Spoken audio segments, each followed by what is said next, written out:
have this client whose purpose in coming basically is that she hasn't been able for years and years and years to do her music. As a girl, she was wonderfully creative and recognized and everything else. And then something happened. They got her to learn the regular stuff, and ever since they got her to learn the regular stuff, she hasn't done it. She hasn't been able to do it. And now, as an adult, a middle-aged person, she's super unable to do it. And that's her complaint. Music. She can't. Yeah, and she will berate herself about this. And I always get, as a therapist, discouraged by this external, I went home and I had all this time, and wouldn't you think I would try to do, and I didn't, and I'll do anything else, and this kind of stuff. Yes. I see you recognize. Yes, yes. And somehow my job is to hear from the inside some way. This berating from the outside won't get us very far. And the other thing I typically don't like so much is, but I go with, is reports of events. So she comes in and she knows all that. She comes in and she sits a while quietly, and then she says, well, I better get work out of the way. Meaning, implicitly, I know you're not so excited about that, and I also know that I'm going to spend half the hour just telling about, but somehow I can't get it out of the way unless I do this. Yes, I have to tell you this. And there again, one way of talking about the implicit is it's always there. It's like there's so few words between two people who know each other well, like a therapist and a patient, that they know that they know that they know that they know without knowing being explicit, without not only it not said, but not even thought separately. It's like you just understand, oh yeah, right. So it was like that. This knowing of you and what you... And herself, in a sense. And all the criticism about how I waste the time and all that stuff she didn't say and I didn't think. We just knew. Okay, so then she tells me this longish story, the upshot of which is that she's very disappointed in this young guy who's worked for her for a year. She's in a sort of middle-range position in the company. Because she's been pushing him and she's been championing him and defending him and trying to get him a better salary and a better position. And just because he didn't, something happened, he was very unpleasant with her, and she saw a side of him that she didn't know he had. And I don't remember what I said, but I said something like, it hurt, or you were disappointed, or something or other. And then typically for me I would have said, you felt it, didn't you? Or you felt it here, or where did you feel it? Or can you feel it in your body? But I don't remember saying that. But somehow, and I don't know how, she's got her hands over her heart and she's saying, it's here. So then it was important to me to see if I couldn't keep her here instead of going back up there and attacking herself. And I said something, I don't know what, and she said, well, I can be the same with him from now on, but it won't be quite the same.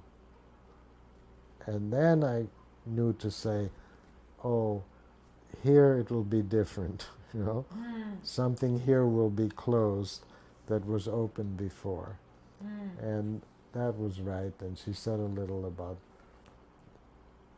I'm very often open here. Just when I sit down with my instrument, I'm not.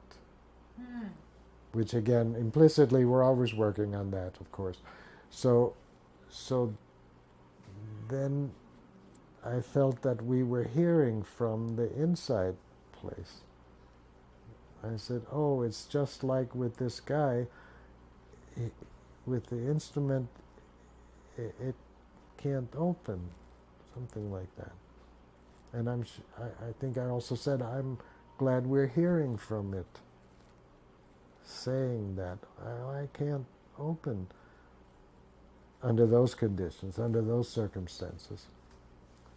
What would it take to be able to open?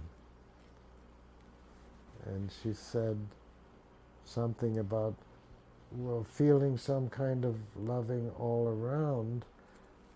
And I'm not sure how she said that, but the phrase that sticks in my mind is, then I could open in response.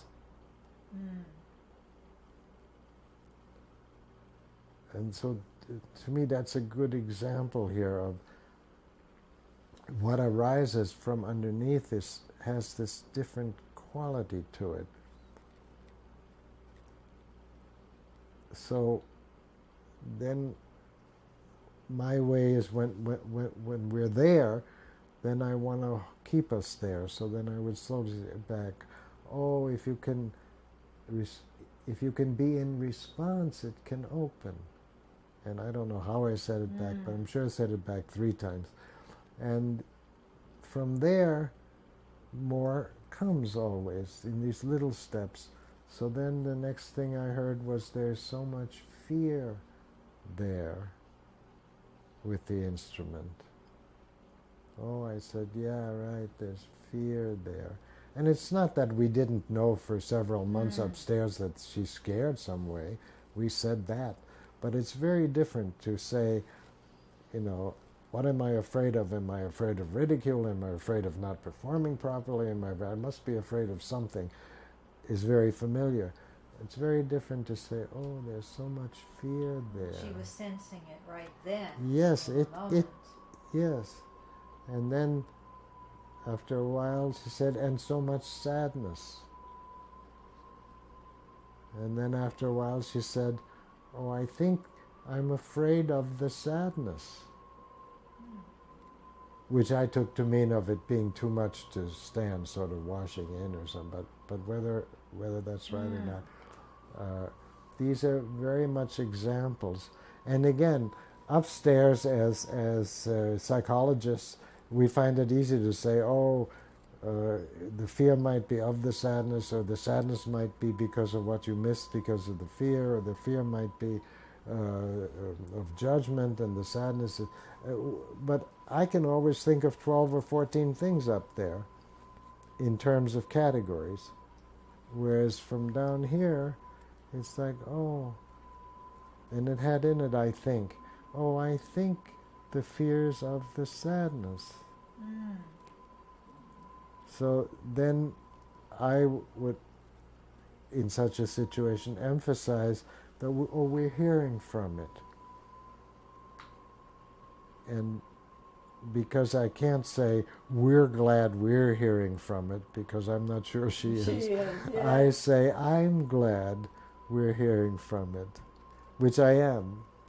And I'm glad it's speaking to us, and it's saying, with that much fear and sadness, I can't open.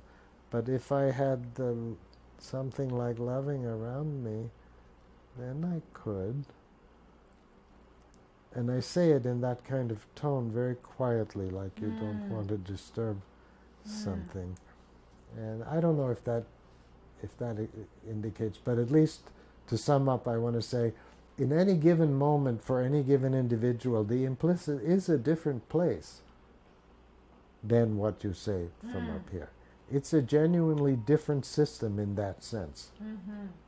And hearing from it, even if the content is the same as what you said upstairs, it's very different, and it has different possibilities. And among the possibilities is always the life forward possibility. There's always and again, any words I use are just words, so you have to feel with me what I'm trying to say here with my hands, sort of. It always wants to live. And no matter how angry it is and how self-destructive it talks and how everything else, there's always the life forwardness. Just like if you hold your breath, it always wants to inhale and exhale. And so there is always going to be something that will take us further in the life direction. And the other things that come, well, we have to acknowledge them. We have to say, oh yes, that's right. Here's all that sadness, and here's the fear, And yeah, but we're hearing from it saying if I had something around me, I could open. That's all she said, but implicit in it is I would want to, or it would want to, or it says it would like to. Mm-hmm. Okay. She is opening in the moment. Oh yes. As she Oh yeah. This is your point. No, go ahead and make it more. I know you. Well, my point that in your tone, in your surround, Yes. there is that love. Yes. And she is opening. Yes. Because she is responding. Yes. And the two of you together are responding. That's right. To me, relationality to me is in the implicit. So implicit in here is our relationship. Implicit in here is that certainly to some extent, I think a very real extent, she is being surrounded by a lover. Yes, yes. And that probably helped that come and say, if I were, I would. Mm-hmm. But that's already a meta-analysis to me. What's important is to live the relationship, not so much to talk about it.